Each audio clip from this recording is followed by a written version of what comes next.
नमस्कार। चलिए, भारत में जो ये नए रोड्स, रेलवे और पोर्ट्स बन रहे हैं, इनकी पूरी कहानी को समझते हैं, और वो भी खास तौर पर रेलवे एनटीपीसी एग्जाम के नजरिए से। अगले कुछ ही मिनटों में हम वो 20 सबसे ज़रूरी टॉपिक्स कवर करने वाले हैं जो सिलेक्शन के लिए बहुत क्रूशल हो सकते हैं। तो चलिए सीधे मुद्दे पर आते हैं। देखिए, अगर रेलवे एनटीपीसी में सिलेक्शन पक्का करना है तो ये जो 20 टॉपिक्स हैं ना, इनके पेपर में आने के चांसेस सबसे ज़्यादा हैं। और हाँ, इन्हें हम रटेंगे नहीं, बिल्कुल नहीं, एक कहानी की तरह जोड़कर समझेंगे। तो ये रहा हमारा आज का रोड मैप। हम एक बड़े विजन से शुरुआत करेंगे, फिर रेल, रोड और पोर्ट्स को कवर करेंगे, और आखिर में एग्जाम के लिए एक फाइनल ब्लूप्रिंट भी तैयार करेंगे। तो चलिए शुरू करते हैं।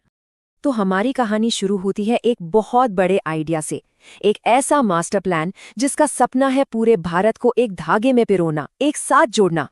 जरा सोचिए, जब एक साथ इतने बड़े बड़े प्रोजेक्ट्स चल रहे हों, कहीं सड़कें बन रही हैं, कहीं रेलवे लाइन बिछ रही है, कहीं पोर्ट्स डेवलप हो रहे हैं, तो कोई देश इन सबको एक साथ मैनेज कैसे करता है? ये कैसे पक्का करता है कि सब काम तालमेल में हो?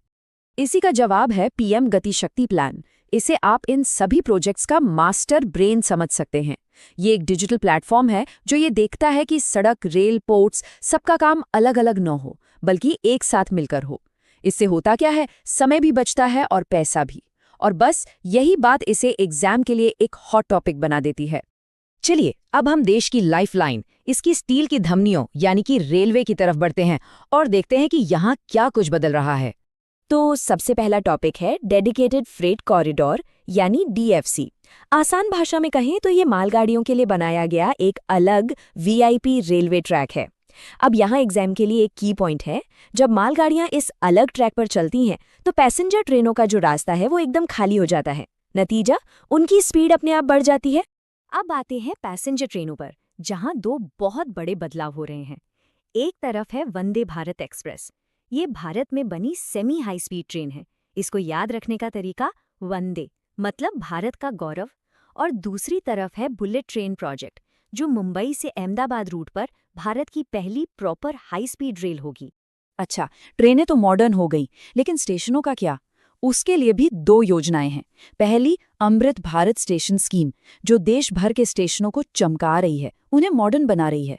और दूसरी है स्मार्ट रेलवे स्टेशन का कॉन्सेप्ट, जहां एआई और डिजिटल सिस्टम का इस्तेमाल करके सफर के एक्सपीरियंस को बेहतर बनाया जा रहा है। लेकिन कहानी सिर्फ पटरियों तक ही सीमित नहीं है। अब देखते हैं कि भारत को सड़कों, समंदर और आसमान के रास्ते कैसे जोड़ा जा रहा है।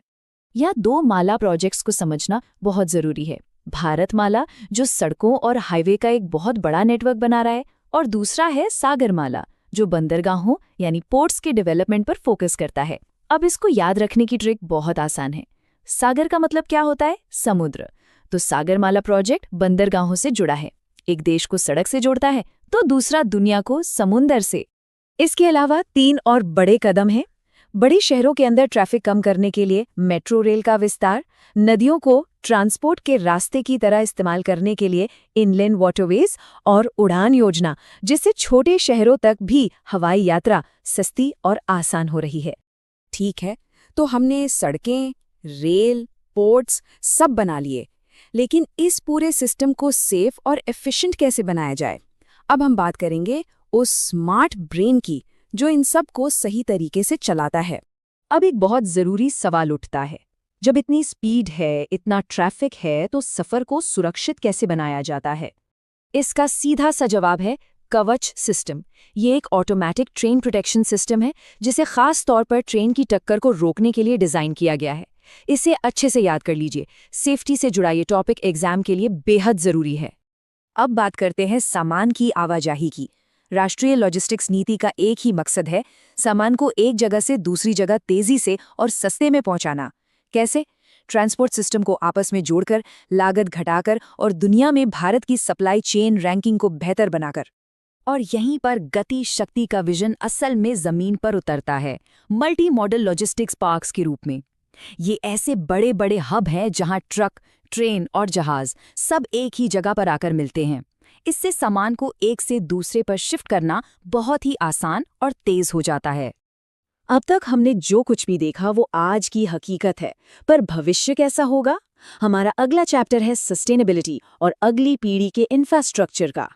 ये चार्ट साफ साफ दिखाता है कि हम कैसे क्लीन एनर्जी की तरफ बढ़ रहे हैं। हम पारंपरिक ईंधन जैसे कोयला और डीजल से रेलवेज के इलेक्ट्रिफिकेशन की तरफ शिफ्ट हो चुके हैं, और आने वाला भविष्य है हाइड्रोजन ट्रेनों का, जो लगभग जीरो पोल्यूशन करेंगी और भारत को अपने नेट जीरो के टारगेट के और भी करीब ले जाएंगी। तो भविष्य की प्लानिंग 4 मेन पिलर्स पर टिकी है। पहला, ग्रीन ट्रांसपोर्ट। दूसरा, और भी ज़्यादा हाई स्पीड रेल कॉरिडोर बनाना। तीसरा, डीएफसी की तरह ही अब पैसेंजर्स के लिए भी डेडिकेटेड कॉरिडोर।